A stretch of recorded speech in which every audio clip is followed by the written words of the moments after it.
This week we have once again an amazing panel. The subject at hand is representation in Star Wars, so it's going to be a good one, and you can only find these awesome conversations here on Dyad in the Force.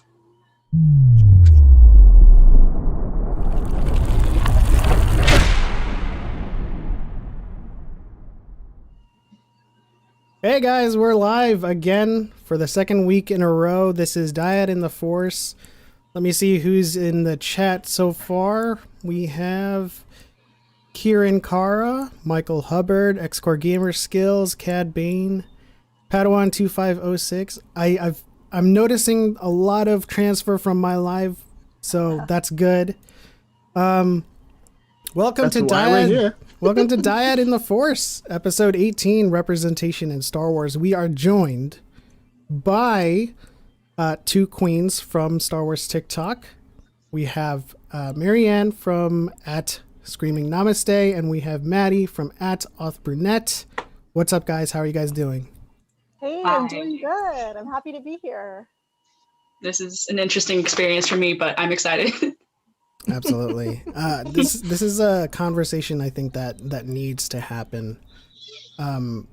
There's several like controversial topics that we can cover in Star Wars, but this one, along with the LGBTQ plus community and representation on that front, along with women. Just in general, representation gets a bad rap along with those things. And I feel like it's important to talk about this because, I did like a video, or someone did a video on racism in Star Wars and how it was largely nuanced. Jedi underscore Star Killer did quite a few of them to mixed reviews.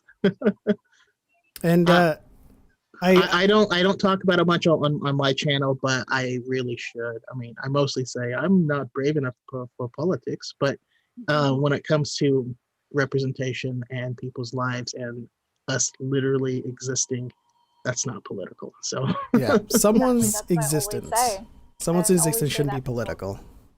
Yeah, it's not political. It's humans. There's just a lot of stuff in film that we're too scared to talk about, and diversity of race, ethnicity, gender identity, all that stuff is just hard to talk about. Yeah, I mean, but look at this panel right here. This is how the world looks, and for the longest time, and I commented on Starkiller's video. I think someone commented on his video. He's saying, Star Wars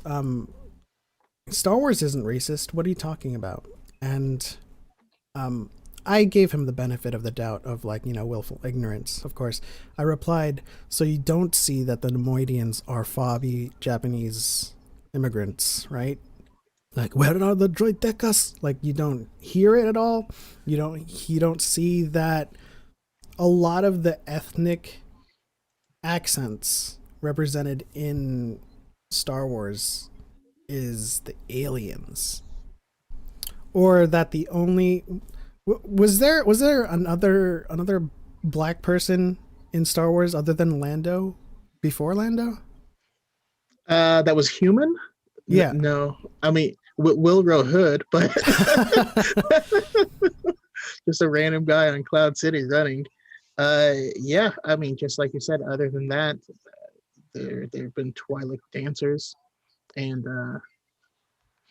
James Yeah. Earl Jones's voice. There's a lot of color coding in Star Wars where, like, I'm not that they want to try to be, but you can tell like certain, like, what is it, Nobians or like Nemoidians? Asians and stuff like that. Yeah, like a little bit murky, but I'm not sure. Just a lot of color coding I see. And that's inherently what was the problem with Star Wars. Now, of course, we are here to be constructively critical about Star Wars. We can still enjoy it and still acknowledge all of these things in Star Wars because, we're not shills.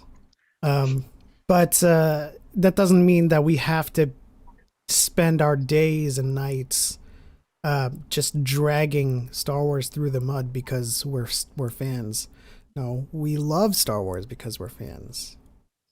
The people who drag Star Wars continuously throughout their days, I don't know what exactly they are.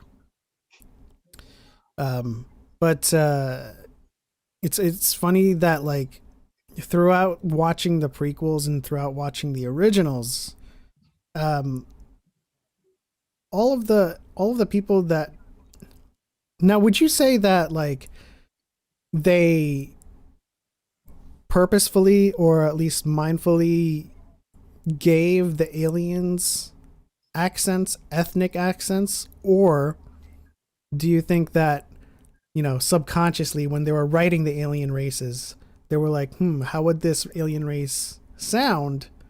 And to them, they were kind of like the illegal aliens in in my world.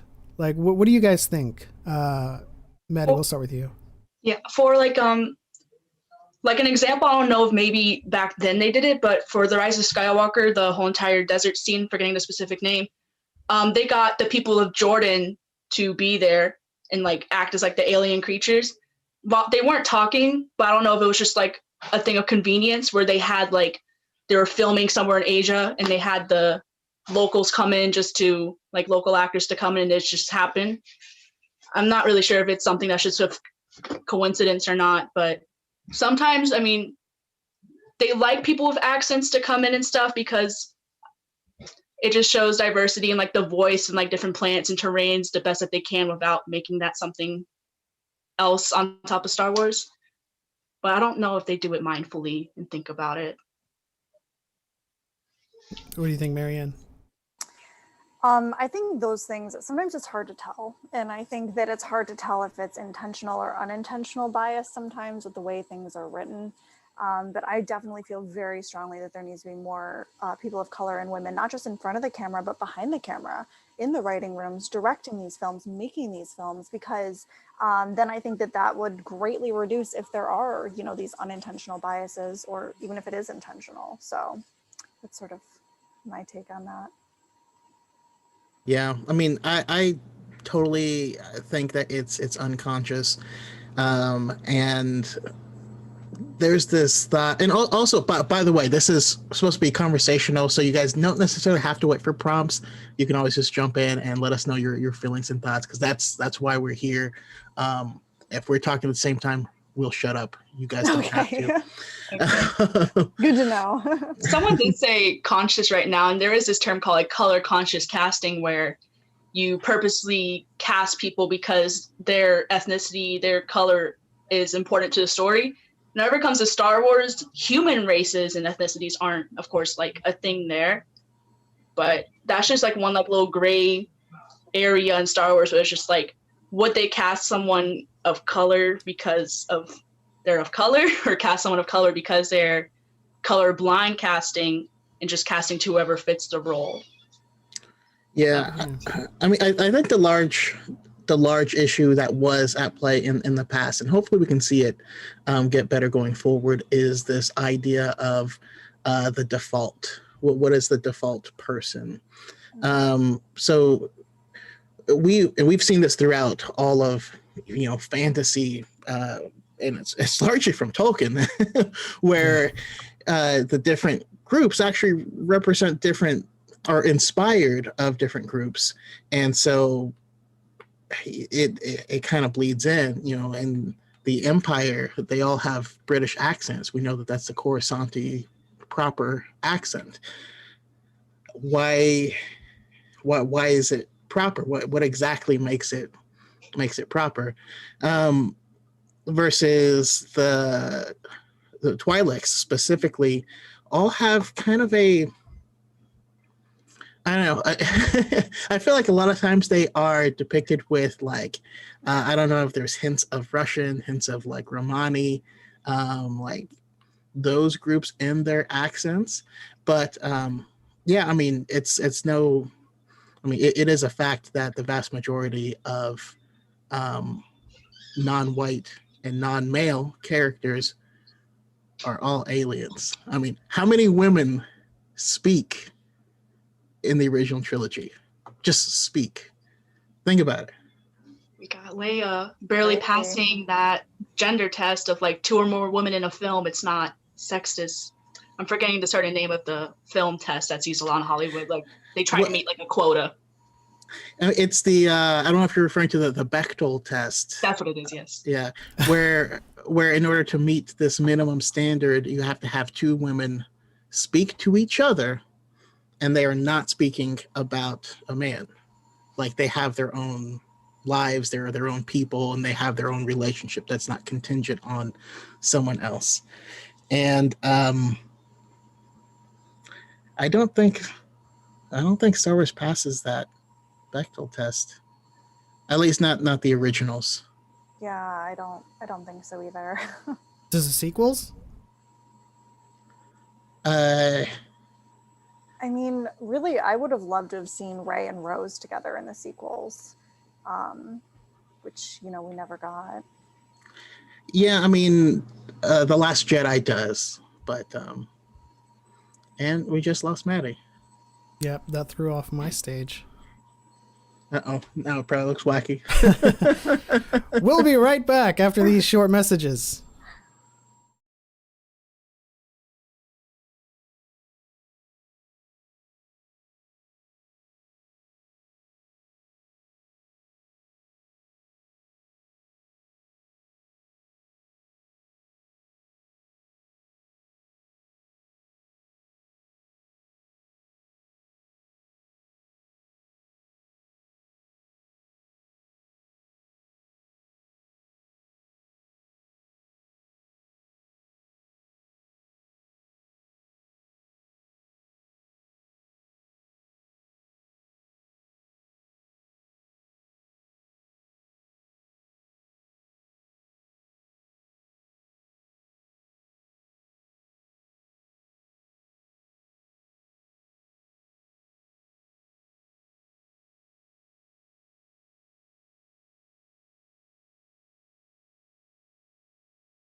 We're back.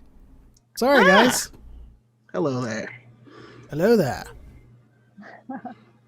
Oh, don't worry. We'll be all right. Just technical difficulties. Everything should be working. We're still hosting half the podcast. Yeah. I mean, everyone's still here, it looks like. Brian with a beard, Explosivo Stevo. I'm telling you, you should change your name to Stevo just because I don't know if that's alliteration. It's not alliteration, but it's... Assonance? Yeah. No. Was that a joke? I thought you were making like an asinine joke. No. It's I mean, it's a repeating vowel sound.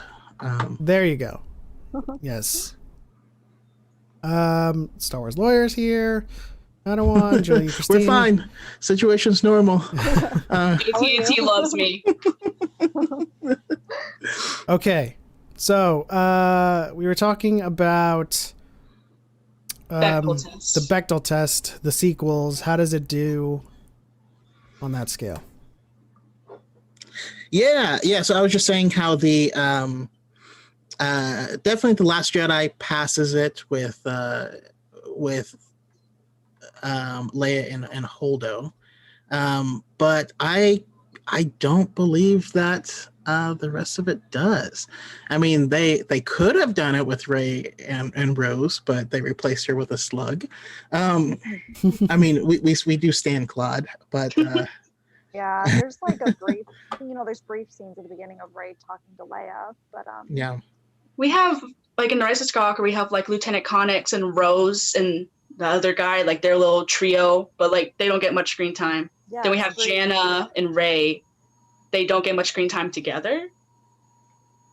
And then we have Zori Bliss, and they also don't get much screen time together. Her and Rey. Mhm. Yeah, it's just brief moments. And then we get forced connection, or forced noticing Leia and Rey, and then before Rey leaves. Mm-hmm. Does it have to be like the case all throughout the film, or does it just like erase progress when, like at the end, like the two females talk to each other and talk about a guy? Oh no, it doesn't erase. It just shows that they actually do have lives outside of these other people. Right. I'm trying to think of like the Force Awakens. We got Maz Kanata. We have the one spy, but she has no speaking lines except on the phone to the First Order. Mm-hmm. She does have a short story, and it's good. Bazine Natal, yeah. It's called The Perfect Weapon. Oh. Yeah, woman representation in Star Wars in general, I mean, we're getting there. We had Jyn Erso and Rey as main leads of their movies. We have, Ahsoka, she's across 7 seasons and Clone Wars. Just a very dynamic character. But characters like Jannah, Zori Bliss, even Rose, I mean, they're introduced late into their saga, but they're just not that very dynamic of female characters, which is something that's kind of not annoying, but there's not that many dynamic characters to like look up to and be like, yeah, I identify with that character. Like, that character I feel like is me type of deal. I just feel like there was a lot of side characters in the sequel trilogy, so it was hard to kind of give stories to all of them. Because Finn, I felt like they could have done way more with Finn. And obviously Jannah, I talk about her a lot in my lives. I loved Jannah. I wanted more from her. But I just felt like they didn't have time to do what, they could have done with some of the characters. Yeah. That's the thing with ensemble casts. Like, shows like Stranger Things does it well, but they have more time, a little bit at least, to do that. It's hard to do that in 3 films with like 3 storylines going on at once. Mm-hmm. So, I guess we should probably ask the question. Pose it to you guys. Why is this representation important? Why do we need it? Why should we care? We'll go to Maddie first. Obviously, I care very deeply. I'm just posing that as a question. Yeah. So. You're questioning why? Yeah. No. So, in general media, representation has been getting a little bit better in time. Some groups don't get much, and there hasn't been much growth for a certain amount of time. But whenever it comes to like a fantasy universe and there's world building and stuff, like I want to see myself there, kind of thing. Quoting Kahij Moby, I love her. She's a YouTuber, but she was talking about Bridgerton and how there's like a lot of baiting that happened with advertising, where like there should have been a whole diverse world. You can see yourself in a McCluskey era piece like Pride and Prejudice type of deal. It's a fantasy type of setting, but they didn't get that. Star Wars wise, it's easier to get that world building because, I mean, across all the planets, you're not going to have everyone looking the same. You're going to have people looking like us everywhere and other people as well. So I just think it's important that we can get to that point, and I think we have the ability to, just with world building and stuff. What about you, Marianne? So growing up, yeah, I obviously thought representation was important because I wanted to see myself in media and films. I wanted to see strong female leads.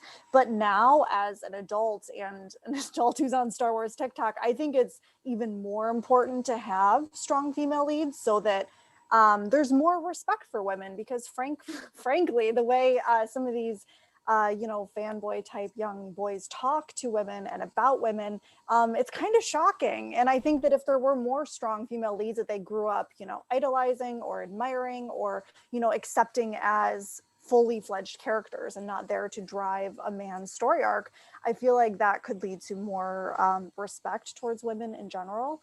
And that's why I think characters like Rey and, Captain Marvel in the MCU are so important, because those movies are aimed at younger kids. And I think that younger boys need to see that. They need to see women be strong, independent characters. And then maybe, the next generation growing up will have, more respect for women and the way they treat them. And it won't be such a novelty. Oh, well, that's just like a female superhero movie, or, oh, that's, the female Star Wars. It'll be normal to them. So I think it's important to continue that narrative aimed towards kids so that they grow up thinking that that is the norm, because it is. Women are half the population. Yeah.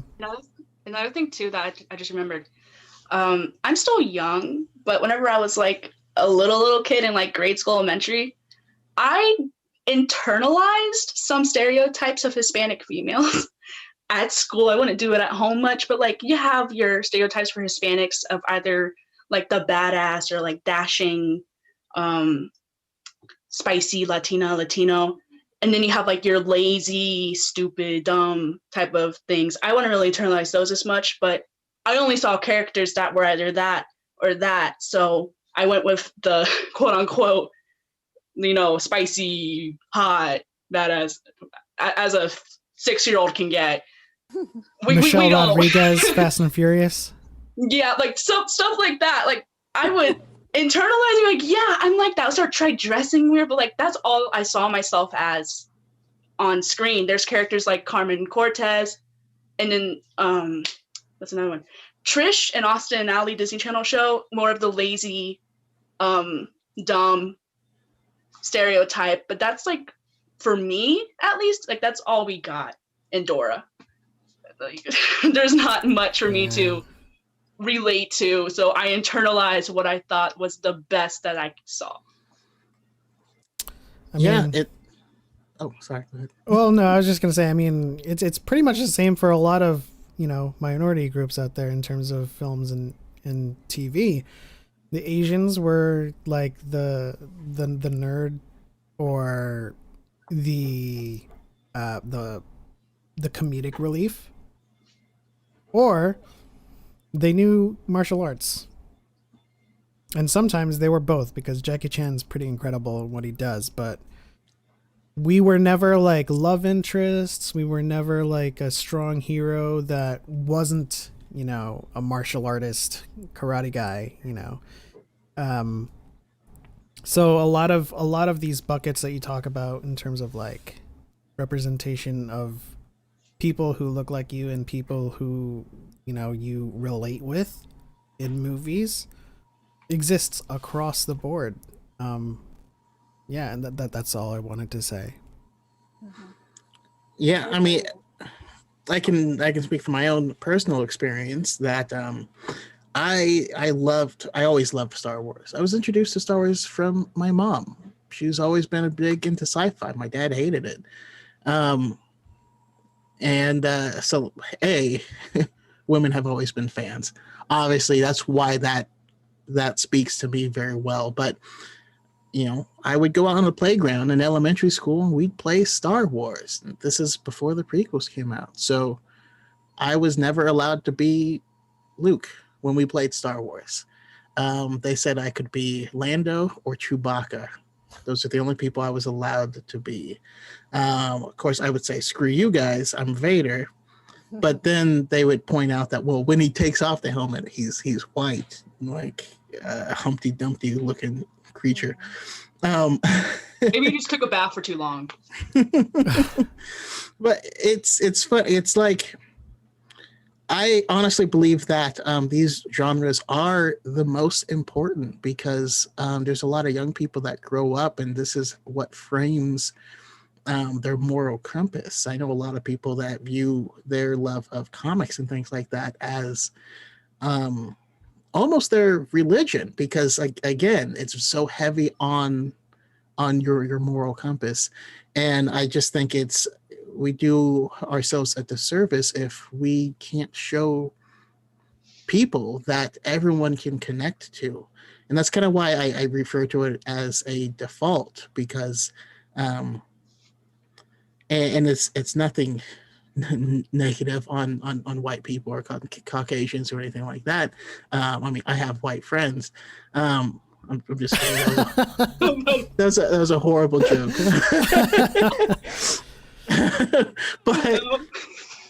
But the way that we get it portrayed to us in media is that is the default, meaning that you can branch out any direction that you want to go. You could become a doctor, a lawyer. Sometimes they could be criminals. They can be good. They can be bad. Like it doesn't matter. When you look at this person on the screen, you don't know who they are or where their trajectory is going to go. But we've had a long-standing where you look at someone who's Hispanic on screen and you're like, okay, A, your name is Hector. B, you run drugs or have at some point.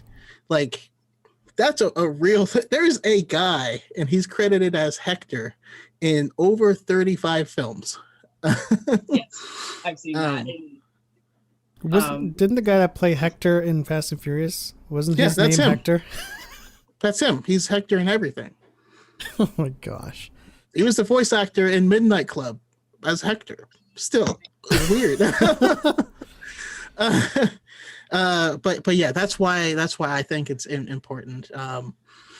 And so I know I'm talking a lot right now, but I just want to shout out my favorite form of representation. It's outside of Star Wars, but it's Cisco Ramon in The Flash.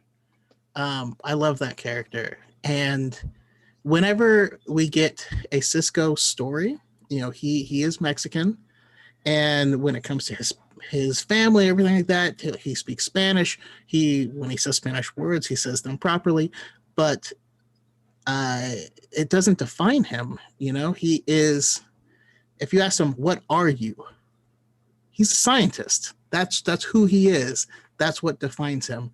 So there's two things at play. There is having people on for representation, but there's also not trying to force them into this small little rut and show the wide gamut that these people can be, because it's just as wide as anyone else. I mean, like, people of color, women, disabled people, LGBT people, like, we're all capable of lives that are very dynamic and emotions and feelings. So whenever you're just boxed into like one life in media, whether it's books, video games, movies, TV shows, it just gets kind of like a little beating down over time, where it's just like, is that all I am? Because I am, and I want to be more. Yeah. And I'm thinking about the story you told, Chaco, and I'm thinking, was I ever even allowed to play Star Wars? Because I don't remember that I did. Because we don't have any Asians in the original trilogy, I don't think. Not that am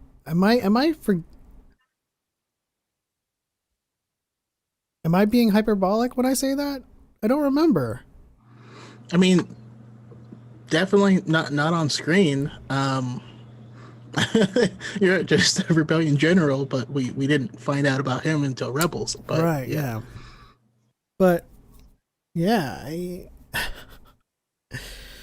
What was our first breakout Asian character in Star Wars?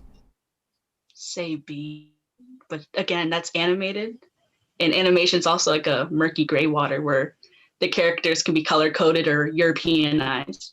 But I think like live action might have been Rogue One. I don't think I remember anything from prequels. Still the martial artist. Yes. Yeah, we got Churu and Bodhi for Southeast Asia. But that was some blind representation, although the actor's not blind. Yeah. But still the martial artist. But you know, but that comes with like typecasting. Obviously, you don't cast Donnie Yen to be the Asian that's not a martial artist. True.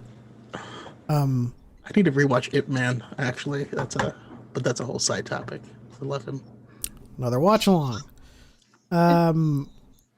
There's also like I'm trying to think. There's a rebel like captain, and he played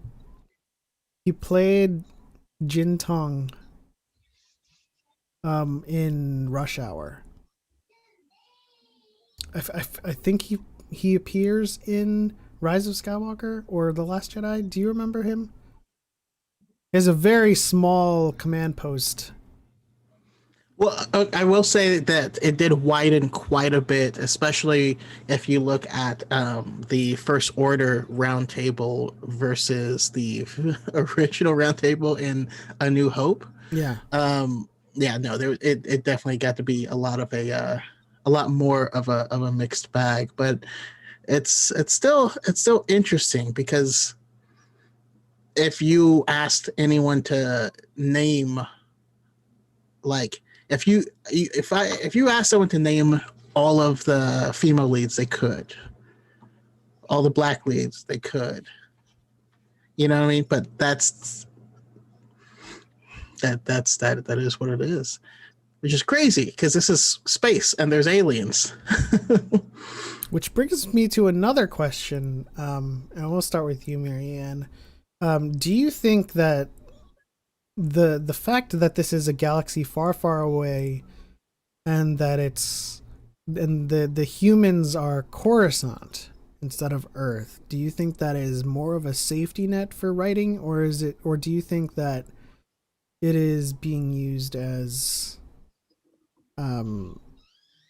a way to kind of shield yourself from responsibility of, you know, representing the truth of the world? Like if you were to say that's not how Coruscant works, or this isn't Earth, right? So Coruscant would be, as they describe fantastically, British proper, white, so to speak. Do you think that's something that could be used as a defense, or do you think that is something that they did intentionally to say, hey, our earthly races aren't a thing, so it's just whatever?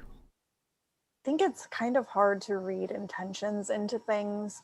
I definitely don't feel like it's just, a Star Wars issue. I feel like it's kind of society at whole. Media reflects what happens in society, and media reflects, how things are going currently. And so it's kind of hard to read intentions into these things. I think a lot of it, like I said earlier, comes from not having enough people of color and women in the writing room and behind the camera. So whether or not they intentionally, had that view, that's kind of hard to say. Do you think it's a valid defense from a fan? Like, if you were to say, Coruscant, the people of Coruscant should look more like Earth, and they say, well, it's not Earth. Do you think that's valid of them? I mean, I think that people can defend Star Wars however they want to. People put their own narrative and their own spin onto what they loved, So I feel like, I don't know. That's kind of hard to answer, honestly. It's hard to answer. What do you think? I know it was a loaded question, and I'm sorry. I know, I'm just sitting here. I'm like, I'm a little bit more blunt about it. I think narratively, we write things as an allegory for what we know in our lives. So even if it is Coruscant, another galaxy far, far away, the people that are playing those people come from Earth, come from the world we live in. And so the stories we write is an allegory to the stories we experience here. So Yeah. If they are to make Coruscant be this allegory to Earth, but not be Earth, then it would make sense that at least the population of humans on Coruscant, or how it started in the Star Wars galaxy, is representative of the entirety of the human race. I mean, the way I see it is like there's no school of thought. Well, actually, I'm sorry. First and foremost, I want to point out that our boy Baze Malbus is played by a Chinese actor, and he has a big gun, not martial arts skills. So we do have him. But that being said, it's not a valid defense because A, it's a planet, meaning there's going to be different groups of people. B, it's an enormous city, the most populated city. If we look at what would be inspired from it, denser populations are always more diverse. That's just kind of how it works. But this really goes back to what we've been saying about having a diverse group of people behind the camera as writers and things, because I know I quote him often now, but our boy Daniel Jose Older says, the best writers write the truth. They tell the truth, but we don't all have the same truth. Exactly. And we can only speak from our own experiences, Yeah. So I know I personally have a problem when it comes to ableism. It's not that I don't dislike disabled people, but it's never at the forefront of my mind. If I'm writing a story, that's not something that enters my mind to put on paper, and those people don't get that representation. If someone who is disabled are very capable of writing, they can write stories, but they have a different lens, and they might include things and give us an interesting perspectives, interesting challenges, and things that would make stories just vastly more interesting, Yeah, I totally agree. I mean, I was astounded that 2011 was the first time a woman ever won an Oscar for Best Director. I couldn't believe that, that had never happened prior to that, and that there were so few women actually in filmmaking and doing projects like that and then being recognized for them. So yeah, I totally agree that we need more voices like that behind the camera. Yeah. Tommy P says, I personally love Finn and his journey in the sequel trilogy, but I totally understand the criticisms and would never say that anyone is wrong to have problems with it. I think this panel is largely in agreement with Finn deserving more. I think The Last Jedi did the best with him and trying to build him up to something. Oh God, they deleted there is that scene. baiting where in The Force Awakens we are like in the trailers and stuff introduced to like a strong black lead, a strong woman lead, and everyone's hyped up for it. We got cosplayers going out dressing up as Finn and stuff. And in The Last Jedi, he's been risen up to his own personal story arc with Phasma and stuff. And then by the time we get to The Rise of Skywalker, all of that anticipation, all that build up to like what is his conclusion to that story just kind of gets thrown to the side with everything else going on. And I mean, there's production things that happen with that movie, of course. But baiting is just one thing that's often just annoying, whether it's racial baiting, LGBT baiting. It's just like, you got to hype us up like this and then give us almost nothing by the end. So, yeah. I mean, it sounds like you're talking Storm Pilot. Love Storm Pilot.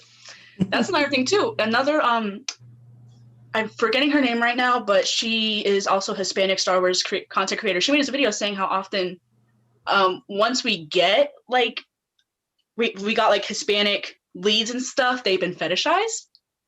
So Poe and Din, and maybe not Cassian, just because he's a more softer type of character, more calm, but characters like that, I don't know, they just kind of get fetishized even like after we get them, and their stories to some people just don't matter, even though they have their dynamic characters. They're not just Hispanic cop men. Yeah. I partially wonder, and I could be completely wrong here, but I partially wonder if part of the fetishization is due to the lack of representation. It's like, Yeah.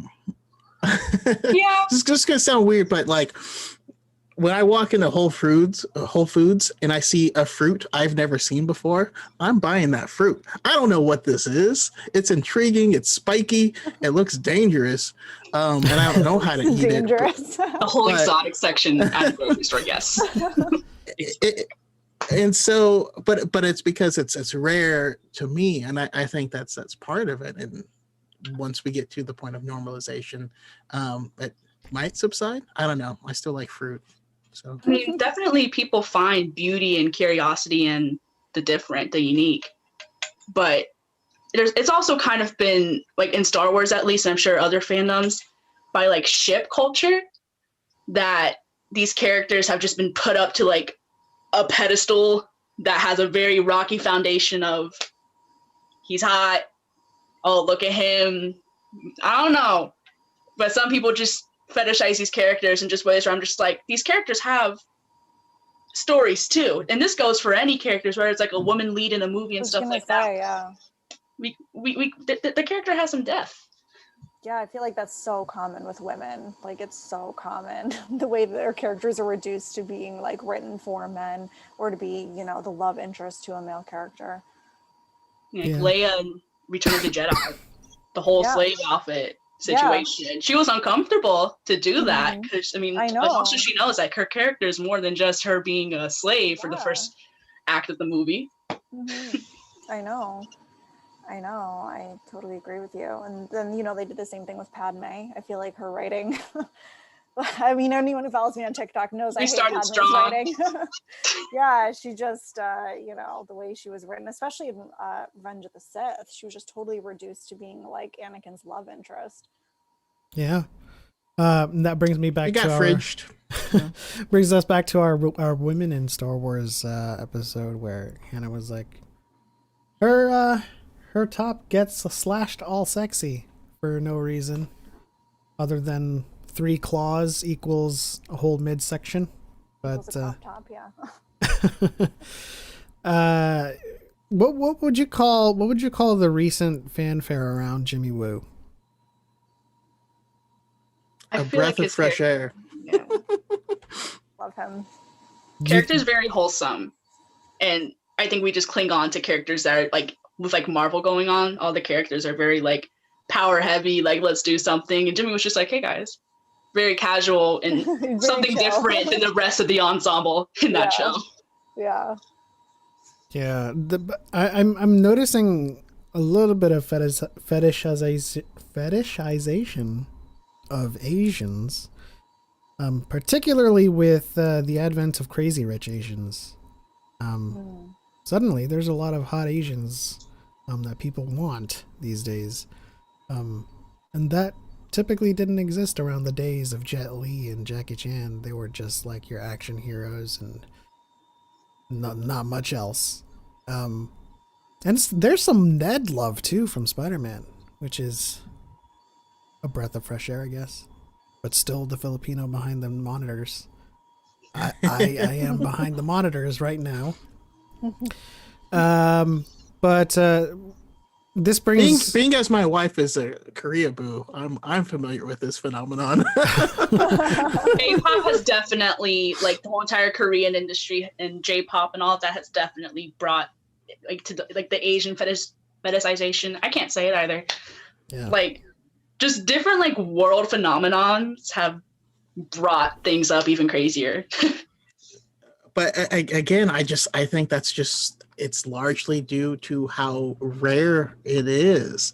I mean, if you think about Jimmy Woo as an FBI agent, think of anything where we've had an FBI agent who is, he's smart, he's capable, he's compassionate, but he doesn't actually fall into any of these stereotypes that we're used to getting. And he genuinely cares about his teammates. He's humble enough to bring Kat Demmings a cup of coffee.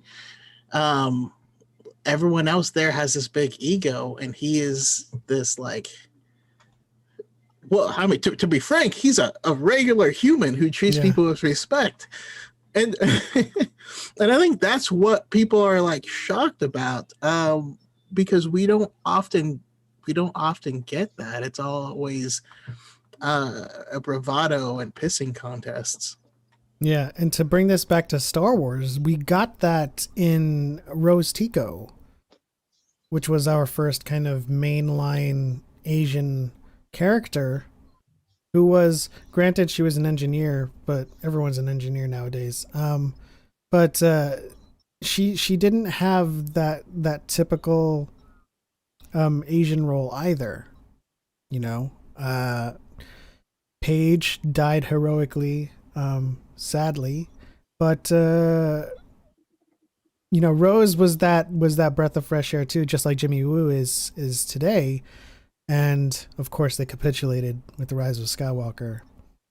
And you know, the girl that said we don't win by killing those we hate but saving what we love, fighting what we hate but saving what we love, got reduced to just like, she wants me to stay behind and work on some stuff.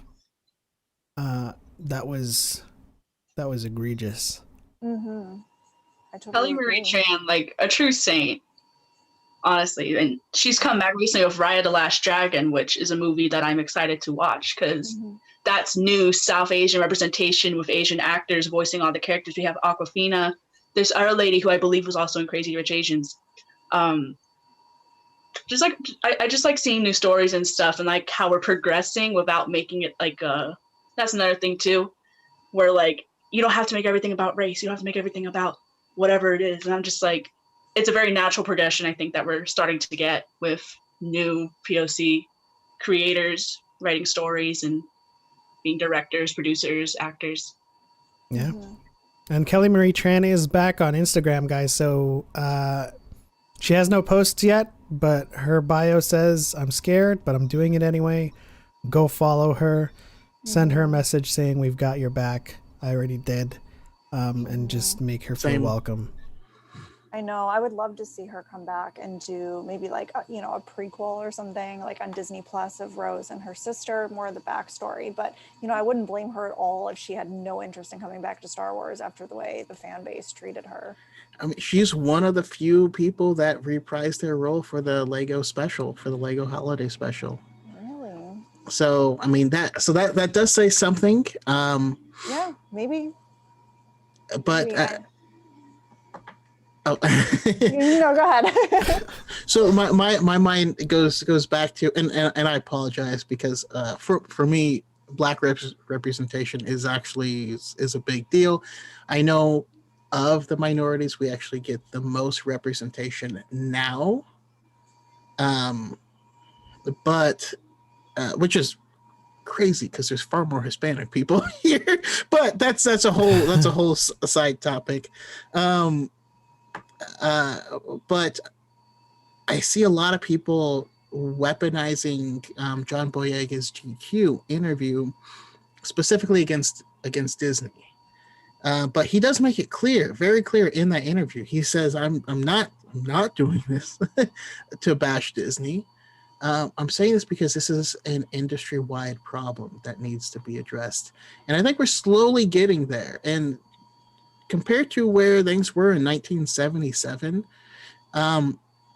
it's night and day difference. But there's still further to go. And so right now, we actually are getting some amazing representation that's just not on screen yet. And hopefully, as the love for our video game characters like Iden Versio, or our animated characters like Sabine Wren, or our comic book characters like Dr. Aphra, um, all of which are awesome characters. Um, Also, if you haven't read the Lando comic, the 5-issue comic, oh my god, it's shockingly good.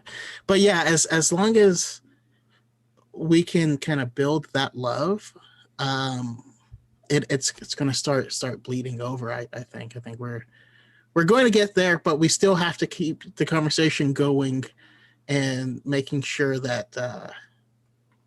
people are aware that this is what we want. This is where we need to go. This is represents how the world is for our kids, for the children going forward. Mm-hmm. And the world is very different right now than it is for our kids in 1977. Or when did the prequels start coming out? 99? No. 99, I think. Yeah. 99, 2002, 2005, something like that. And then 2008 was the Clone Wars.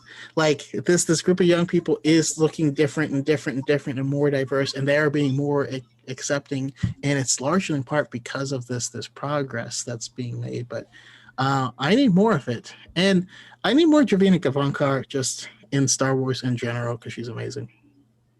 The only not sad thing, but we just have to get there progression and people coming out to talk about stories, is that we already have small ethnic groups, for example, Muslims or albino, different types of groups of people. That how many of those people are writers? How many of those people are actors and stuff willing to go out into an industry to do stories? Now that might, with more conversations and stuff, and them seeing okay, maybe now that there's characters that kind of look like me on screen, maybe I have a chance too.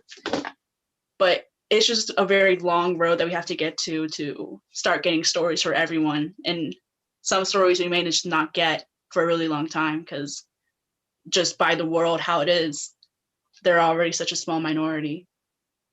No, I totally agree with what you're saying. That was, sort of my thought process, because I have a background in TV and theater and things like that, and in photography, and I'd always felt very strongly that there needed to be more women's voices in media, and that so many times women were reduced, like I said, to being love interests. And that was a large reason why I started getting into film. I was like, well, why can't my voice be one of the voices?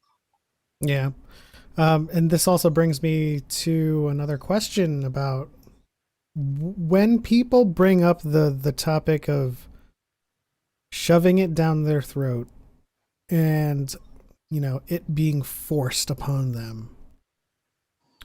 Thoughts? Because I know a lot just come to mind when you hear that. I mean, I feel like a lot of us are loud online trying to just get something out of our mouths to say hey, we do need representation and stuff. I don't think it's much of us throwing it down someone's throats. It's just we're very persistent on it, because it's something that has an easy solve, but just very ignorant minds that we have to get through. Yeah, and this is more along the lines of the movies too. When people say that a movie comes out, the all-female Ghostbusters, or anything that gender bends or race bends certain characters, you'll get this is being forced down our throats. Yeah, forced diversity. They love to say forced diversity, and my response is always well, was it forced when it was primarily men?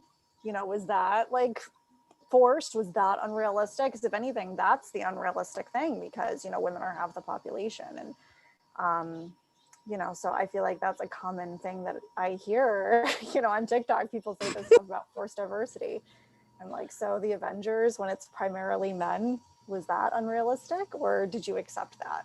It's not really forced. It's more just there's other perspectives.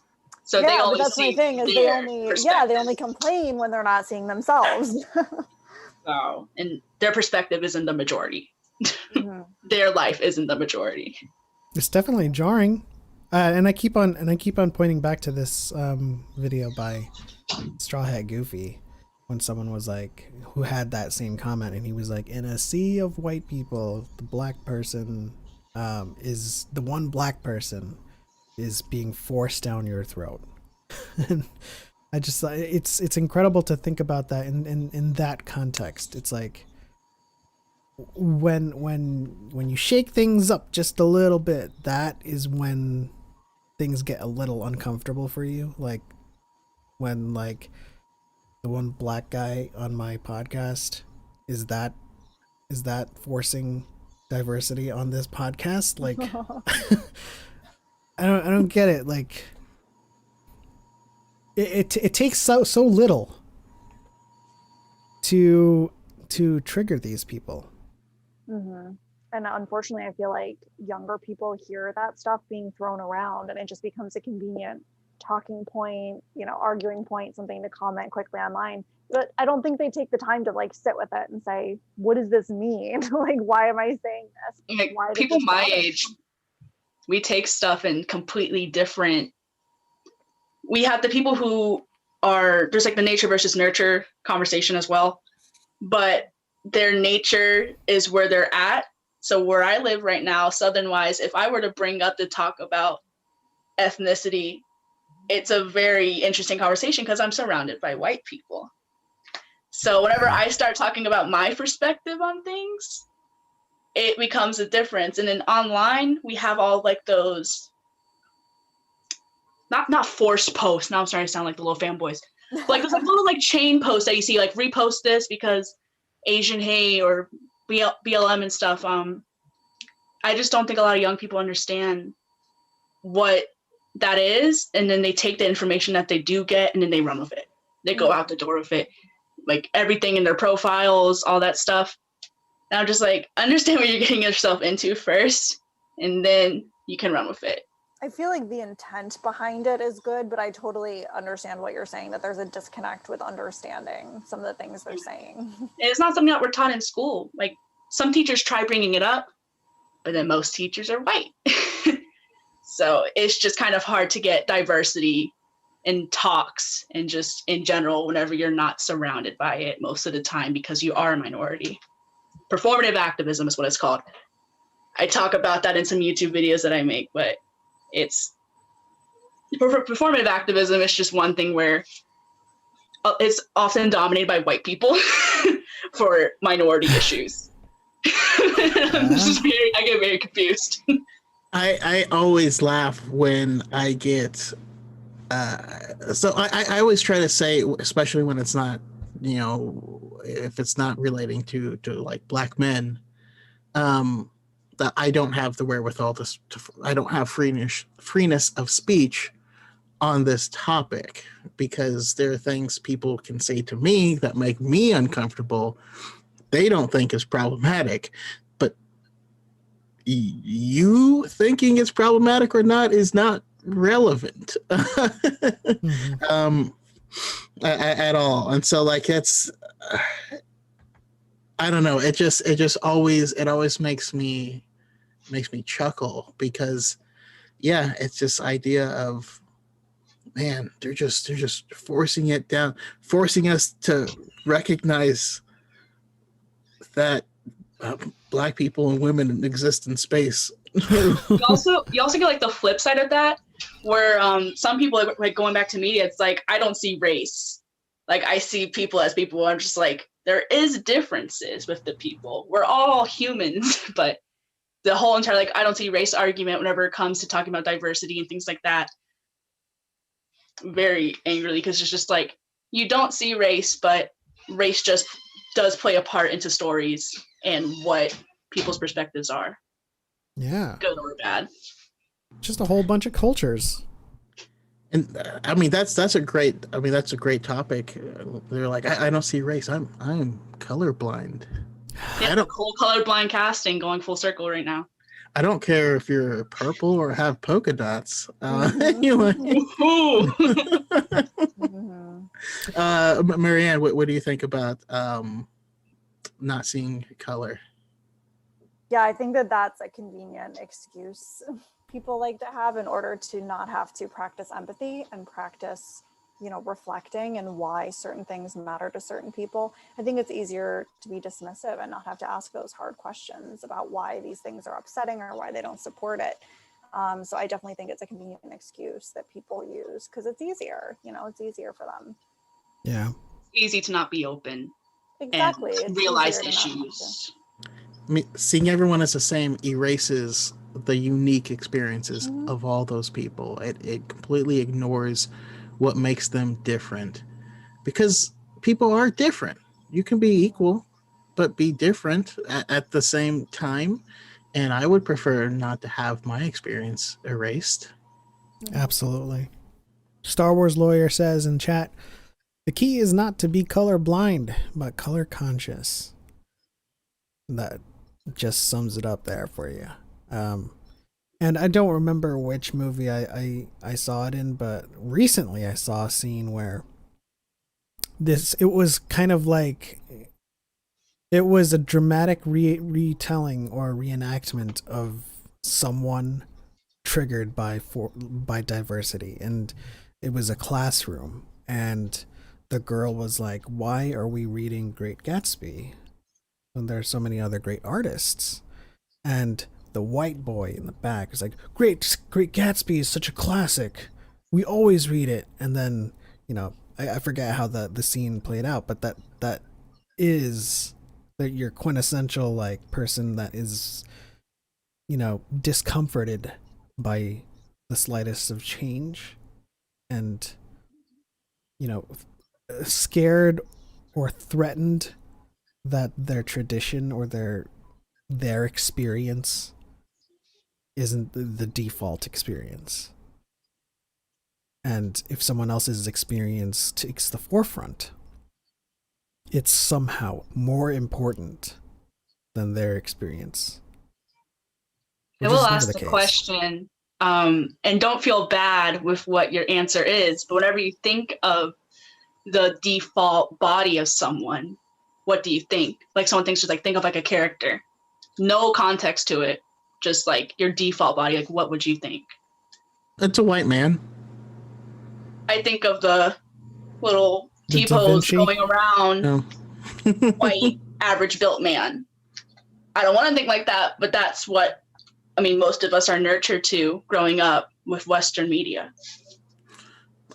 Absolutely. And that plays right into what Element was just saying. I use the example of Guitar Center.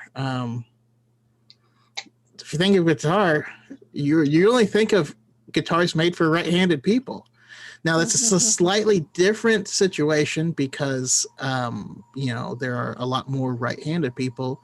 But if you look at it by the same lens, the reason some people are made uncomfortable by it, by talking about race or accepting race or having people of different races or genders or ethnicities or abilities, is for them, it's like being a guitarist, walking into Guitar Center, and now 40% of the guitars are left-handed.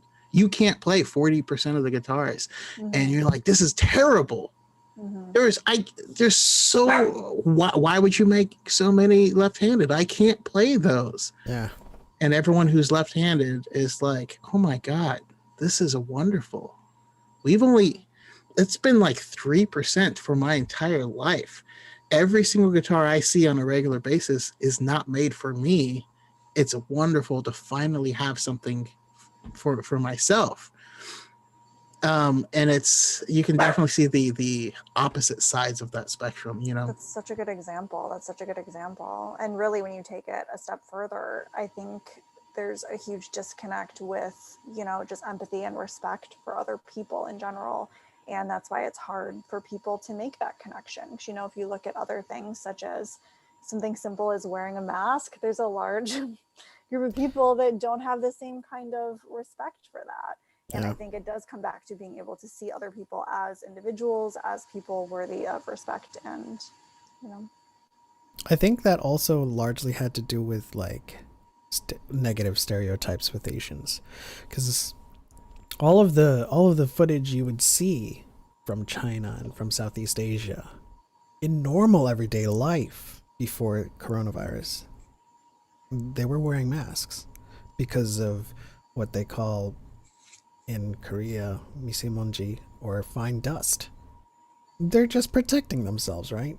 But everyone who sees a surgical mask or a mask just being worn in public outside of like these connotations is like everyone is sick. Everyone is, you know, they're a sickly race, and they had the you know, the what is that, the avian flu and all of these diseases.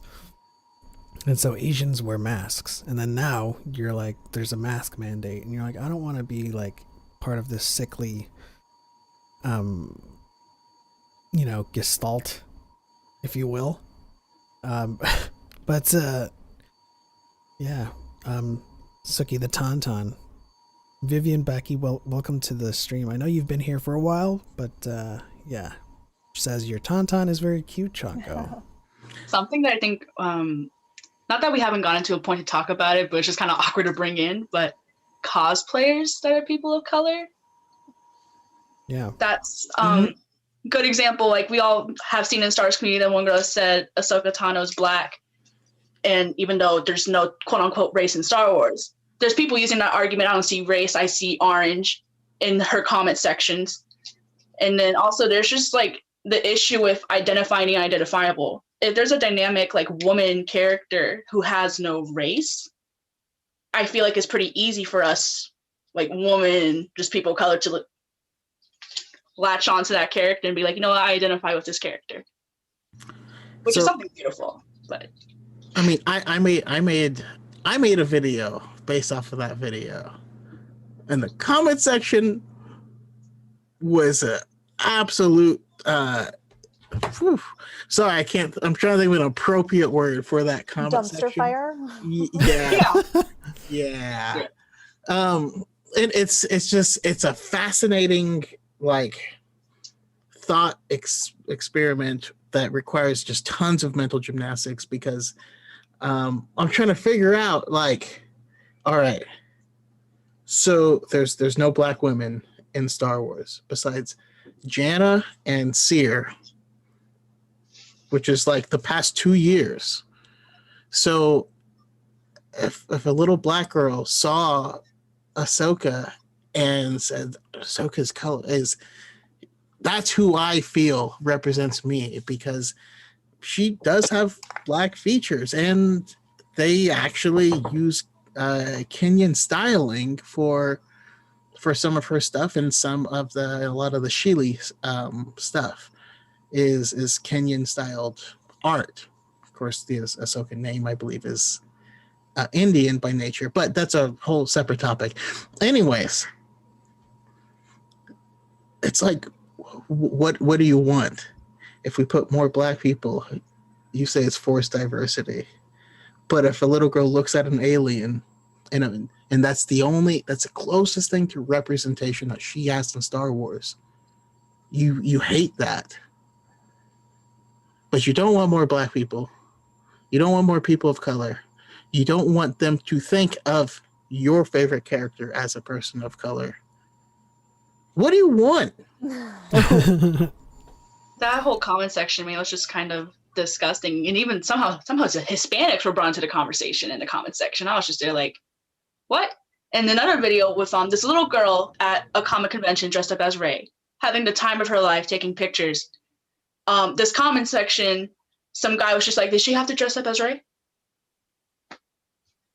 No. I'm just like, if the little girl likes Rey, she likes Rey. Anytime Rey is mentioned, it brings so many. Did they have to comment that? Yeah, I'm surprised no one responded back to that. I don't usually like to go out. But I do like Ahsoka, so. Oh yes, I hear that all the time. Oh, okay, no. I hate Rey, but I like Ahsoka. Guys, we have Ayla Sakura, okay? Relax. So why is that not an acceptable use of like, I hate her, she's garbage, and like just trash and toxicity, but I like Ahsoka, so I can't be sexist. Yeah. I mean, we know that doesn't work, but why? Marianne? Yeah, in my opinion, I don't think it works because no one talks about men like that. No one's like, oh my gosh, Anakin was whiny and whatever, but I like Obi-Wan. Like, no one Yeah. does that. They treat women like they're, you know, this separate entity, like they're not, you know, just characters, like they're some kind of interchangeable, like, oh, you can swap women out. Like, I hear constantly, another thing I hear is, oh, I don't like Captain Marvel, but I like, you know, Black Widow. Like, they just swap out women like it's interchangeable, and I just really don't like that argument. There's so many variations of that argument. There's the I don't like this character, but I like this character. That's valid. I don't see race. I have Black friends. Mm-hmm. So many variations of where it's just like, do you ever take a moment to realize what you're saying? Yeah, exactly. I can't really. I mean, this is how I view it. It's absolutely not acceptable because I personally have friends that will sometimes say something to me, and I'm like, what? Like, I didn't know they were harboring. So being intolerant does not mean necessarily that you hate those people. Sorry, my froze. No. Talking. You glitched out. You were sitting okay, and then you were like, it was like, oh, she's. I thought you were gonna do the ring thing and come out of my screen. But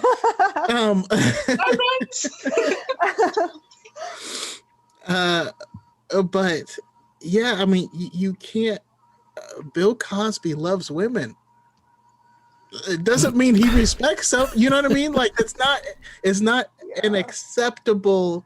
You can't say, oh, but I like this woman.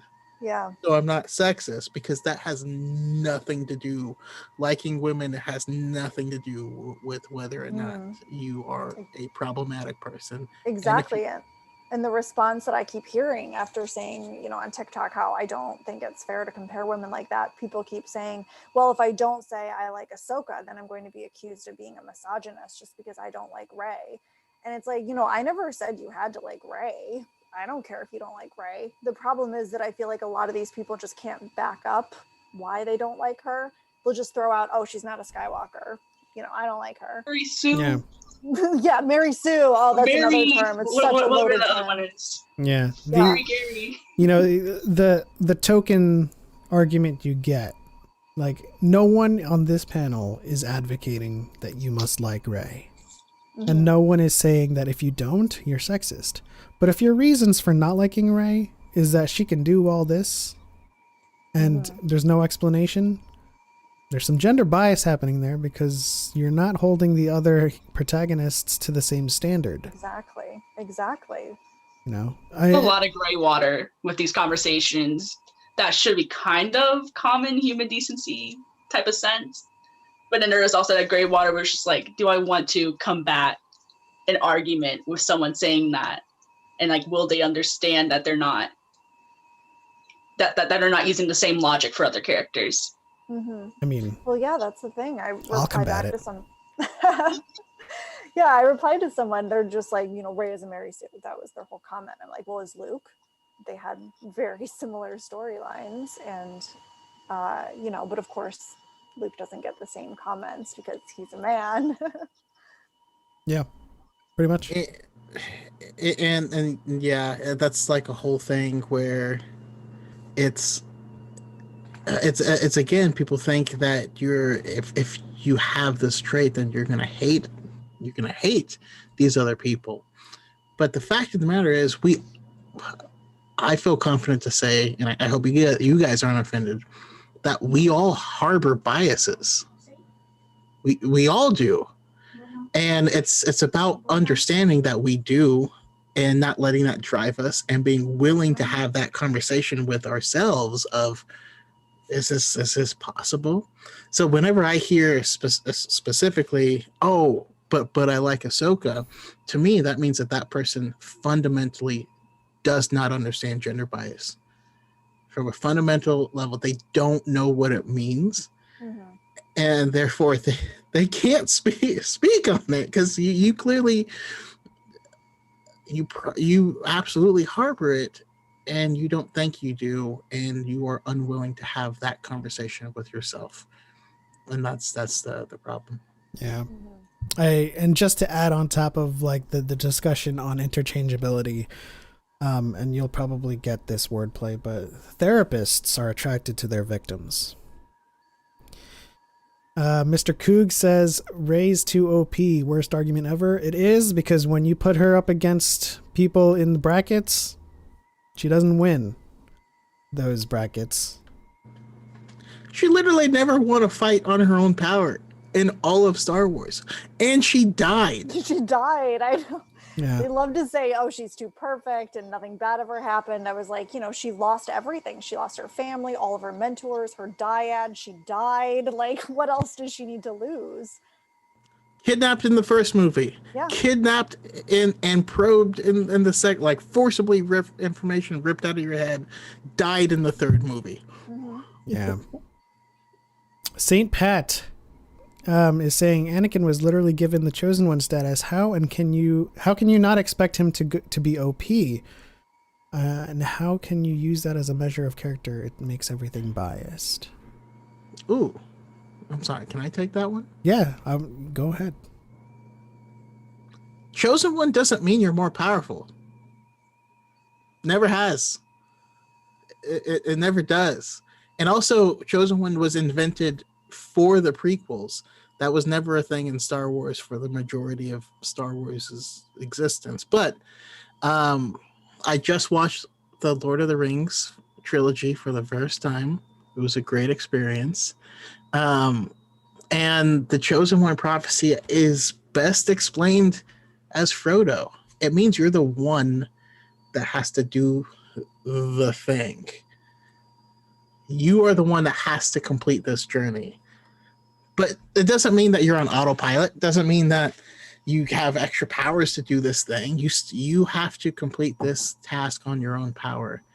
And so saying, oh, but they're the Chosen One is not, it's not a cheat code. It's not God mode. It's not, you know? Yeah. It's like whenever you give that Chosen One title to any character that's not a white male, there is some type of wrestle with it. Like there has to be some issue going on, even though it's just a character who's just another woman, another race. I don't know. I feel like whenever like characters are given like titles like president or the Chosen One type of thing, there's just a lot of talk being like, once like the majority of an audience sees a character of a title like that, they're just like, why did they have that? Like there's just more question to it than if it was just a white male or something. Like there's just more question to it. Exactly. Yeah, people were questioning how Rey could be a pilot. No one questioned how Luke could be a pilot. So, you know, I totally agree with what you said.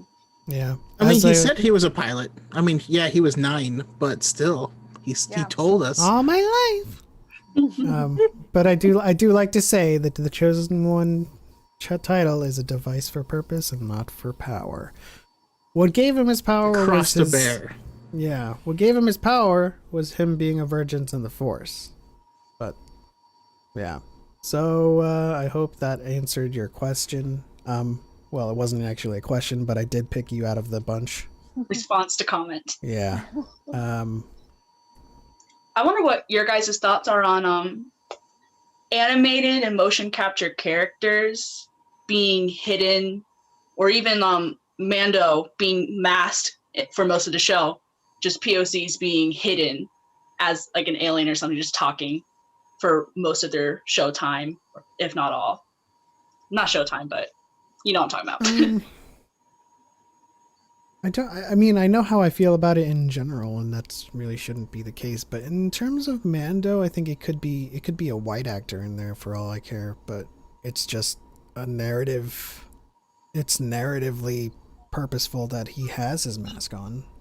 Yeah. And when he's coming to terms with the creed and what parts of the creed he should be following, then he starts to remove it more, and then narrative makes him less constrained by that helmet. So I mean, in general, there is a problem with it. I don't think it is a problem in Mandalorian though, just because of the creed. I mean, I just brought him up as a thing because there is like in film and animated stuff a lot of like hiding a person of color most of the time. And I mean, I didn't realize after I said it that in Star Wars there is reason, but most times there isn't. No, you're absolutely right. I mean, like Dragon Ball Z, Piccolo is absolutely black. Like we all, I feel like that's most people accept that. In the show Doug, Skeeter was black. Like it is a. Princess and the Frog. That's the example I was trying to think of.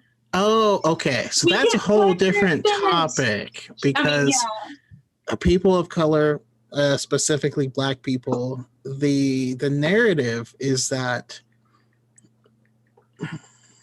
it comes from the manufacturing days where you manufacture a product on a large scale and you aim it at the center of this bell curve, right? The standard distribution curve. This portion has the most people. We aim it at them, and then we try to convince everyone else to buy it. This is aimed at men. We'll convince women to watch it.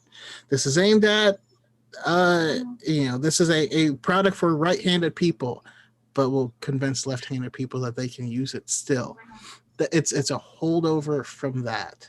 And so you'll notice that people of color, specifically black people, in their films are not humans for the majority of their films.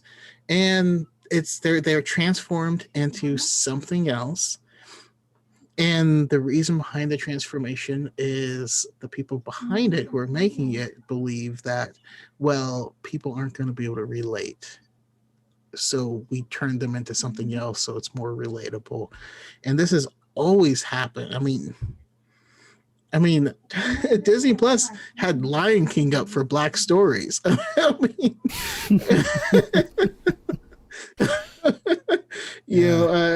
Princess and the Frog, even Soul recently, he's a blue thing. I mean, it's by far the least egregious, but oftentimes, yes, to tell a black story, they transform the black person into something else. We get that in so many movies and stuff. There's also, like, in Star Wars wise, we have Maz Kanata voiced and motion captured by Lupita, and she does a phenomenal job, but I was 10 whenever I first saw the film, and I didn't know that it was a black woman who is in her 20s until 2017, 2018. So So for the black community, it's been a long-standing thing that white people will not watch a black thing. So that's why there's like that's been largely believed until Black Panther came out and it broke the doors off of records within 3 days, and people were like, oh, they just want good stories. That's weird. Yeah. That's weird. That's suspicious. There is that talk, like, would a white audience or would a male audience or whatever audience go out to go watch a movie or get a product that is telling a story that's not theirs? Like, a majority going out to do that. And I mean, it's shown in ticket sellings, box office wise, that even like minorities, just because it is what they get, they do top a lot of like top films of the years of buying tickets just because they're, I guess they like going out to the movies. But whenever you compare it to vice versa, white people going to go to not white-led stories, it's a whole different story. Yeah. It's usually mixed unless it's like unless it's inside like a franchise film, like Star Wars, for example. It's a whole different story where they're just not going out to see it. Yeah, someone called out Spies in Disguise. They take they take Will Smith and they turn him into a bird for the whole movie. St. Pat says, Elements and Choco, thanks for the explanation. I totally had the Chosen One things misunderstood and think that affected what I was trying to say. Thanks for taking the time. Absolutely. We are here to have conversations. We're not here to antagonize anyone with different opinions. Unless you like Grey Jedi. Yeah, I'm just that's kidding. a very special place. I did get that question on my TikTok of why do you enjoy telling us that there's no Greenwich so much? Why do you guys enjoy bringing it up so much? Also, shout out to Xcore Gamer Skills. He's here for Dylan, our good old Grief Karga, played by Dylan. Grief Karga. Grief Karga was supposed to be an alien. Yeah. And he was like, sure, I'll be an alien. He knew he was like so amazing that they'd be like, yeah, we gotta see his face. So, yeah. Yeah. And so this brings us to, the next and final topic is the future of Star Wars. And I think it looks really good. We have yet to see the final result, of course, but we have Deborah Chow, who's doing Obi-Wan Kenobi. We have Patty Jenkins doing Rogue Squadron. We have Rosario Dawson leading Ahsoka. We have Diego Luna leading Cassian. Andor. Yeah, yes. Andor. But yeah. We even have have Visions, who's gonna bring in the anime crowd.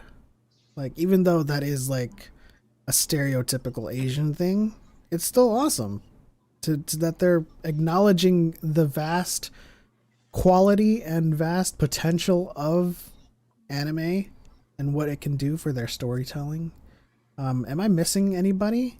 I mean, Acolyte's gonna be female. Taki, I'm forgetting. I don't know how to say his Taika name. Waititi. Yeah, he's doing a standalone, I believe. Yeah. I'm not exactly sure on his ethnicity because I searched up some people and they were he's like Kiwi. New Zealand. Yeah. He's Kiwi, New Zealand. Yeah. And Star Wars lore is bringing up some of the diverse, directors we've been getting in The Mandalorian with their interesting flavor. Rick Famuyiwa. I can't say his name. Famuyiwa. While his first episode he directed was my least favorite, he came back and did my favorite episode. So yeah. And I love Maori. That's what Taika Waititi is. Maori. Yeah, I'm sorry. No. I was like Kiwi. I mean, he speaks Kiwi, so yeah, I get it. And Jewish. Oh. Of religion or of ethnicity. That's another topic too, but I don't know if we'll get to that tonight. The Lando show as well. Thank you, Michael Hubbard, for that. So many Star Wars projects coming out, and there's a lot of potential.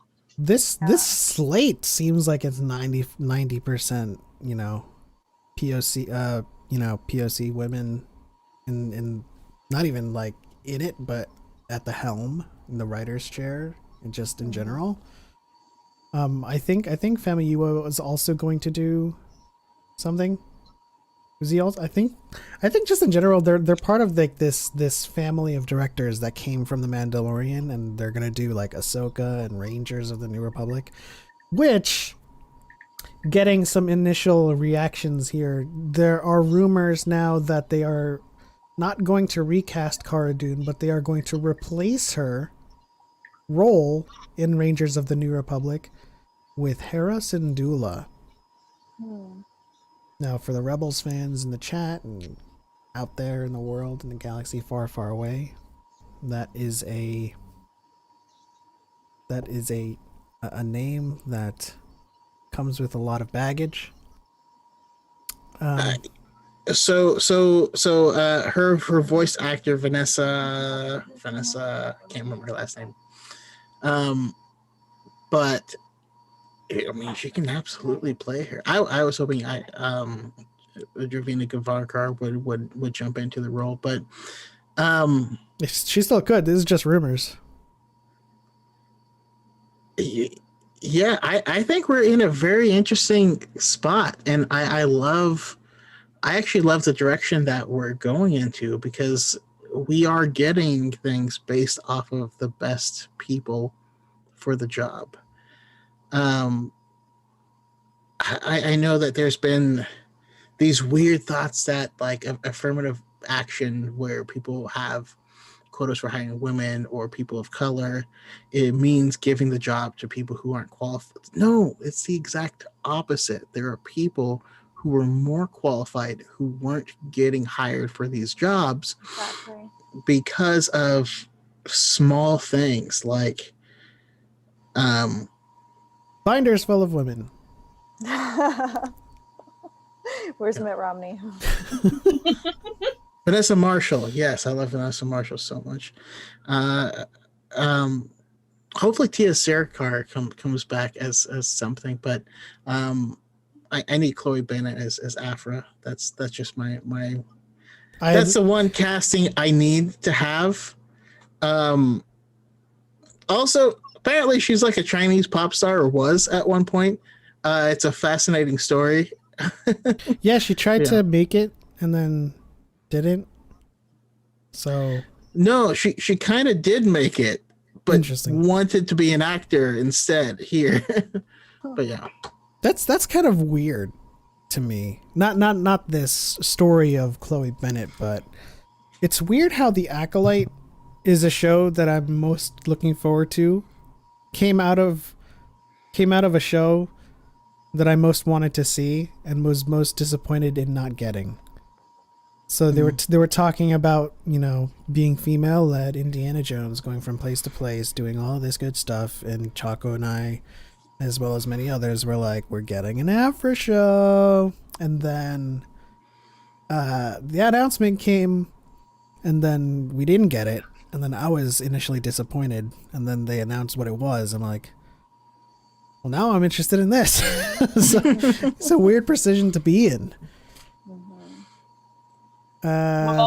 With all these new directors and stuff, I'm just hoping that they deliver, and if they do have their stories led by people of color, will they be used and presented to their fullest potential? Like with Finn, we were trying to get there, we didn't, but then you had J.J. Abrams directing it. And I mean, not like he doesn't understand a perspective of someone as a person of color, but he won't maybe notice that without the input of others. Yeah. So maybe the directors of color, like, you know, we get more people's perspectives and different ways of thinking.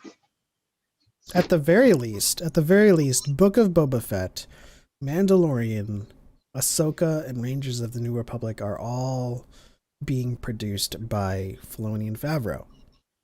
And so with them at the helm, they have their directors that they've been working with The Mandalorian. And so we can see Famuyiwa, you know, working on Ahsoka. We can see Bryce Dallas Howard. We can see Deborah Chow. We can see all these directors, you know, being shifted around to work on these different shows. And we might even get that secret sauce that The Mandalorian has achieved in terms of lenses. But Marianne, what excites you about this upcoming slate of Star Wars content and just how they're utilizing diversity in the way we imagined it before? Yeah, I'm totally excited about it. I love that there's more women behind the camera, because I think that will help, like I was saying earlier, lead to more strong female characters, because Star Wars is so geared towards kids in a lot of ways. And I think that we need more of that, especially with how, you know, Rey is so criticized. I'm hoping that we get more strong female leads that, you know, makes it less of a anomaly with Rey. And what show are you looking forward to most? Kenobi. I'm so excited for Kenobi. I'm so excited. I'm so excited for Ewan McGregor to come back. I'm very excited for it. Do you think we'll get flashbacks for Satine? Gosh, I don't know. I like have no idea what direction it's going to go in. But it's funny because I actually was a huge Moulin Rouge fan before I knew a lot of the backstory. I never really got into Clone Wars and some of that. So when I heard Satine, I was like, wait, that's Nicole Kidman. Yeah, I always forget that from Moulin Rouge. That's so it's such true. a good movie. He's a great singer. If you like Ewan McGregor. I mean, I love Ewan McGregor. I kind of regret one thing we didn't mention is how feminine coded all of the Skywalker men are. We didn't miss it because Chanel boots, Luke. we're talking about it right now. Yes, let's talk about it now. Let's do it. Shout out to Hannah wherever you are. She's famous for one video. Well, she's famous for more than that, but I'm saying she has a very notorious video for calling Luke Skywalker gay. I mean, he likely is, but that's a whole separate topic. No, I just mean like when you think of Anakin specifically, and I've been doing some research at mostly inspired by Miss Aiki on the female gaze for one thing, but Anakin as a character with his emotional vulnerability and things like that is traditionally feminine coded, and I think that's what makes him so related, and he is existing in this world that it wants him to be traditionally masculine coded, and that's not who he is, and that's the disconnect in his character. And I think that's fascinating. We can see that as a through line through Luke as well. I mean, one of the stories from a certain point of view just straight out calls him a woman the entire time. And so calls him a beautiful woman, actually. But it's, I don't know, it's kind of funny. It's kind of funny. Brooke as well. B Dazzler on TikTok.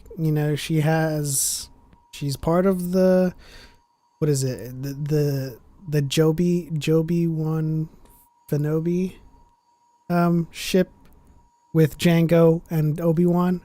Oh yes. There's a lot of once you get that perspective, and there's a lot of things on perspective. Once you get that perspective from someone that's in the community, you not that you can't unsee it, but you kind of want it. And there's a lot of those fan ships. We have Finpo as well, Storm Pilot.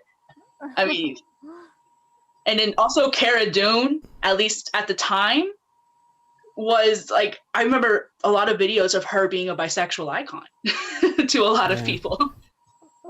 Now I don't know if I want Django and Obi-Wan. I'm a huge Satine / Siritachi shipper with Obi-Wan. But Finpo, that was something that I was I was catching on. I was smelling what they were cooking, but they never put it in the oven. We also get a little Kylux. Questionable, but yeah. There's a big community around it for some reason. I did not see it until I watched the Lego Holiday Special, and I was like, is this canon? What's happening? Am I supposed to ignore this? They know. You know what you did. That's. Yeah. I feel like I'm shouting out Hannah for way too many things that are weird, but you do this to yourself. You've done that yourself. The Chulux ship, the Chewy Lux ship. There's fan art for it. I saw it yesterday. Well, there is a deleted scene. There was a deleted scene I was supposed to be in The Rise of Skywalker. Am I kind of scarred? Yes. But you know what?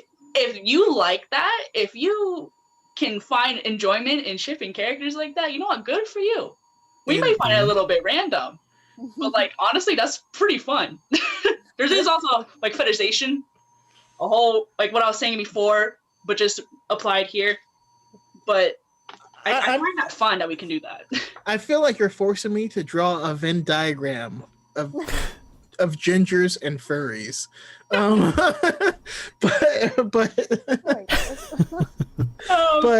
we've been cursed in the chat. Vivian Baki also with the Callus Zeb mention, of course. I don't know. For me, that was more of a bromance, but I could also see it, you know, happening as well. Because Callus did grow out those sideburns, but that has nothing to do with it.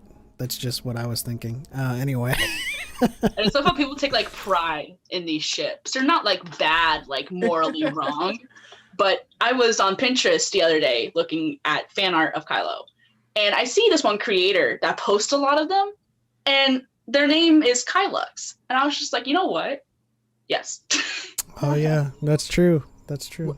Yes. I was just like, you know what? If you find enjoyment and pleasure in that name and in that ship, I feel like that's just a fun thing to do. Now, there's also like not like the need, but representation that way too, where it's just like they're trying to grasp onto the strings that they get like with Storm Pilot.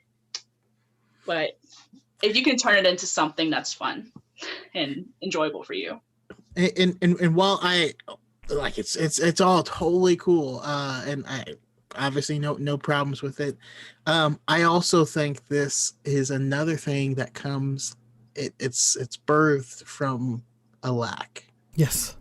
If you, and it's really big in the anime community. I stumbled onto some Naruto Gara, but it's more symptomatic of the women are so underdeveloped that if you want your romance to have two interesting characters that are fully developed, that doesn't apply to, like, speaking of that particular ship, Naruto, what woman is developed? Name one. The show went on for like decades, it feels like. I'd say the closest we've ever gotten was Hinata. Yeah, Hinata's personality is I love Naruto.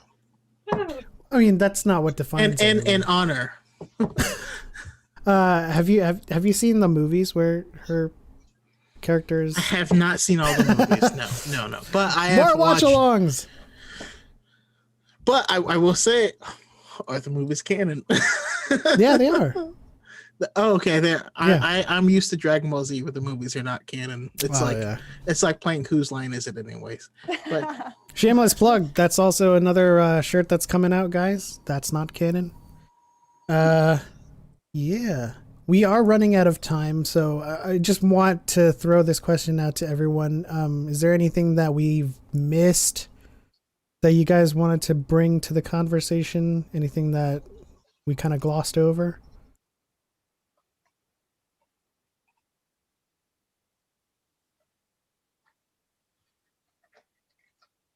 Chaco? So one thing we actually have not discussed, and the brilliant writer who is our friend was on the podcast before. Daniel. Here on Dyad. Yeah. Daniel Jose Older. In his book, Last Shot. Yeah. I think that was the first canon, like, non-binary human was the captain of the ship. Yeah. But the captain of the ship used, they, them pronouns throughout the book. And it was not introduced as a thing. That's just who they were. And it was not problematic or shown as a larger than life thing or forced down anyone's throat. So that's one thing we haven't quite talked about. But I agree with my boy Mesa Windu. I think Revan should be the first like, if we're going to bring a video game character that you can make male or female, like my Revan was a black man. What was yours? Was Asian. He was okay. Asian. I'm just saying, the fan base will revolt, but in a hilarious way, in my opinion. I mean, Marianne could possibly play a Revan too. Or Maddie. Never know. We are all the Revan. We are all Revan. Revan may be 6 foot, but that doesn't mean a 5'2" Latina can't do it. Yeah. That's, representation for shorties. I'm just kidding. I'm pretty short myself. I'd love to see more LGBTQ representation in Star Wars, honestly. And I feel like the fan base was a little torn maybe with the lesbian kiss and the Rise of Skywalker. I heard like both sides. I mean, I think it was, see, it was like the taste of that scene, for lack of a better term, was like That was a poor term. So how I saw that scene is the same way I saw the scene in Endgame, when it was either Joe Russo that was in the support meeting, was talking, throw away, my husband. Okay, so he's playing a gay person, but both of those implementations felt shoehorned. At least that's my take on it.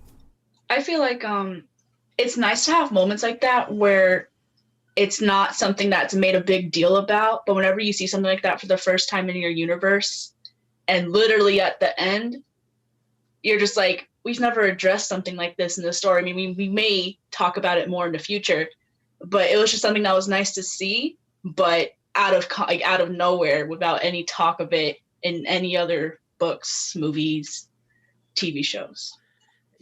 Yeah. The way you say it makes sense to me, because it feels like they finished writing everything and then went in there with autocorrect of like, okay, where can we insert this? Wow.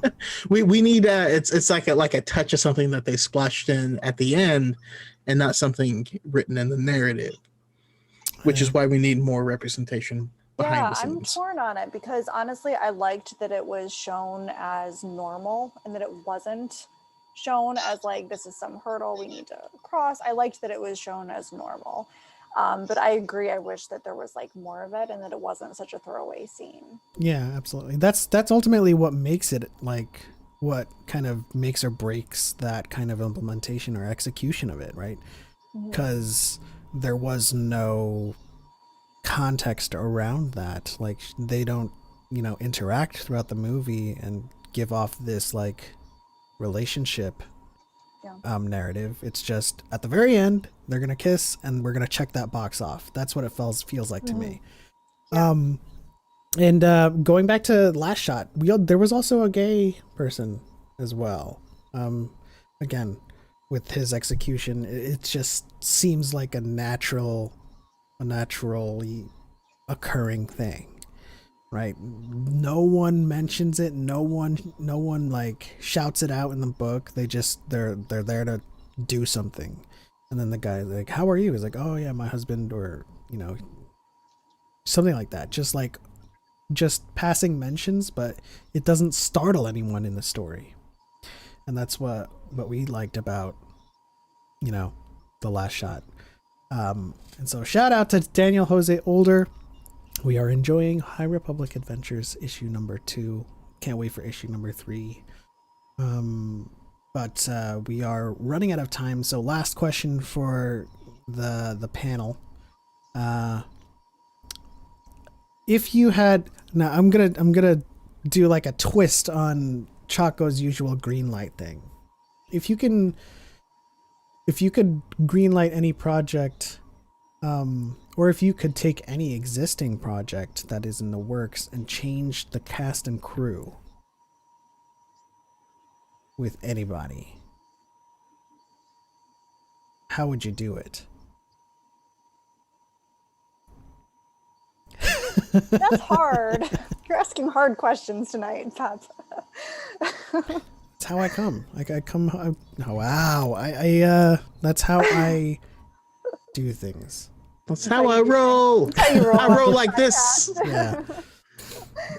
I mean, honestly, I would love to see more of Rey. I would love to see a continuation of her story. I would love to greenlight that type of project to see a continuation of that, and maybe in like TV show format, so we can like flesh out her character and her storyline more.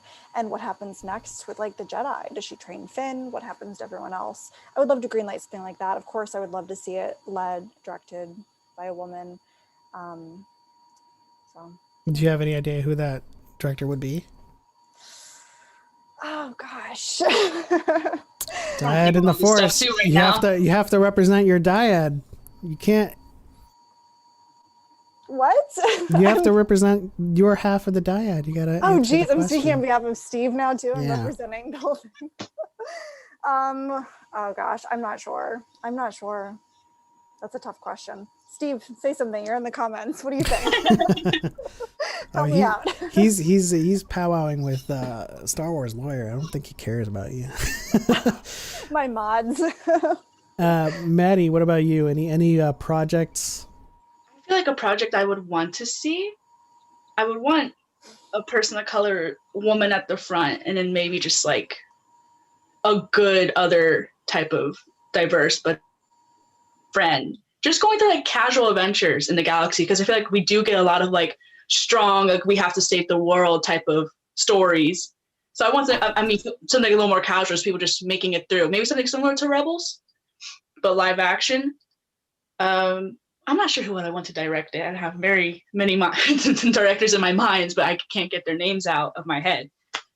But maybe just something like that, very casual story. Little adventures. I mean, my answer is easy. The easy way out. It would be a live action Rebels, because we have Sabine, the Asian. We have Ezra, who is Middle Eastern. We have Hera, who could be. I mean, I cast Kat Graham in that role. And then we have Zeb, who is just, CG monster guy. The Ghost crew is wonderfully diverse already, so if we just kind of give them live action counterparts, I think that would be great. Directed some sound into talks. Yeah. Which I love that casting choice, if that is going to be a real thing. What about you, Chaco? Ooh, I mean, I feel like Ahsoka actually already nails a lot of it, but I mostly want her adventures to show us different sides of the Force, different groups, different cultures, different you know what I mean? Like we can get weird with it. We can show interesting people. We can show interesting perspectives on what the Force is. Yeah, there's a lot of possibilities there. Yeah, absolutely. All the different, cultures and how they see the Force. I would love to see that. Also, I'll answer this for Marianne. We could probably have a buddy cop show with Afra and Sana. And that'd be wonderful. Yeah. They have amazing chemistry. Absolutely. And just like every 5th episode, she just comes back with donuts, and then Sana's just like, fine. We need like a Jimmy Woo, Darcy, Monica Rambeau dynamic in Star Wars, something like that. Yeah. Very casual, yet they're doing something. So that's why I want Afra, Sana, and young Han, because it would just be so awkward for everyone involved. Absolutely. Do we have any final thoughts on this subject before we wrap things up? Marianne, Maddie, anything at all? I'm really excited for all the projects coming, and I made a video about this. I don't think that Disney ruined Star Wars at all. I'm so happy that we're getting to add on to the stories and see more of it, because we wouldn't have any of this if it weren't for Disney. So I will say, and I thought about this a lot before coming on here, that I don't see a lot of POC creators in the Star Wars and a lot of nerd fandom stuff. But if you are into Star Wars and you're listening to this and you don't make content yet, but you want to, and that's when you might be scared about, you know what, I will be your dyad. You know, I will be there for you. Just DM me or something. Like, I'll help you. I will be there for you. Hey, we'll be there for everyone. Just because Yeah. we're already in a dyad doesn't mean we won't reach out and uplift everybody else. But yeah. I mean, I'll be there for you by Jackson 5 playing in my head, so I really can't make any comments. Not without singing. Yeah. And yeah, just to kind of continue what Maddie was saying, if you are a POC and you want to start making content, especially around Star Wars, we've got your back. So start making content. And give us like, send us a DM or something and leave a comment on our videos. We're gonna try our best to foster this community and build everybody up. Absolutely. I mean, I can say that the amount of love in the Star Wars community that I myself have gotten, and the amount of, like, you know, conversations that are starting, small communities popping up, you know, podcasts starting, things like that. Just because when you think of TikTok, you think of girls dancing, you know, you don't have to look like those people to make interesting content and to have an audience and to have fun and to build a community. So if you're on the fence, do it. Just do it. Don't worry about it. Don't worry about if you have a speech impediment or whatever. I had all of them. You get better by doing it. Just do it. Yeah. And with that, we are out of time. But I would like to include a shameless plug for the Dyad in the Forest t-shirts. We are getting That's Not Canon very soon, but if you buy Darth Chaco and Element 7 at the same time and stitch us or duet us in a video showing us the shirts, you can watch Godzilla versus Kong with us and just hang out and just be our friends for the day or just forever, because we don't abandon friends. But we would like to thank Marianne and Maddie at Screaming Namaste. You can go on TikTok and find her there. She makes some great content, speaks some wonderful truth for women, and wears a Padme at cosplay. And I do. slanders men. If you like manslander, or if you like the Manslanderlorian, Only those deserving of slander. We should add that. yes, it is not indiscriminate slander. It is targeted. Is there a word for manslander, like manslur, or? I mean, I prefer slander of men, but you know. I know that Save the Ewoks on TikTok also has assumed the identity Miss Ander. Yeah. Or Miss Andry, I think is her persona now, Miss Andry. And of course, at Auth Brunette on TikTok as well. She makes some great edits. Go check her out on TikTok. Yeah, just follow these two wonderful people. We try to lift and uplift everybody in the Star Wars TikTok community. Thank you guys so much for tuning into this live stream. But that is the end. On to the next one. We are all the Republic. For light and for life. May the Force be with you. Bye, guys. Bye.